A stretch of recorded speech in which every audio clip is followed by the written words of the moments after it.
వేరే నుంచి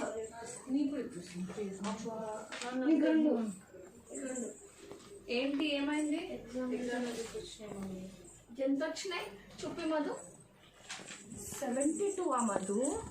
ఏం చదువుకుంటున్నావు మధు నువ్వు ట్యూషన్ పోయి? లిప్స్టిక్లు కావాలి నీకు టైంకి మాత్రం, మేకప్ కిట్లు కావాలి, చదువు మాత్రం ఉండదా? సోకులు పడుతున్నావా? ట్యూషన్ పోయి చదువుకుంటున్నావా నువ్వు అసలు?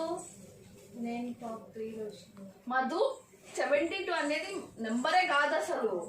మీ ట్యూషన్ టీచర్తో మాట్లాడదాం. నువ్వు వెళ్ళి రెడీ అవ్వ ఫస్ట్. నీకెన్ని వచ్చినాయి దేవా? 100 మమ్మీ. ఎంత? 90 out of 100. నిజం చెప్పు. 0 గీసావు కదా నువ్వు. 9 0 వేరేలా ఉంది దేవా. నిజం చెప్పు. మీ టీచర్కి కాల్ చేశాడు. బెల్ట్ ఇది నాకు బెల్ట్ ఇవ్వడ్రా మీరు అసలు. చేతివు. నిజం చెప్పు. నిజం చెప్పు. నిజం చెప్పు. 0 గీసావు కదా. చెప్పు మరి ఏంటి ఏంటి? నేను 0 గీసావు కదా. నేను ఒక నంబర్ గీసాను ఇంకా 9.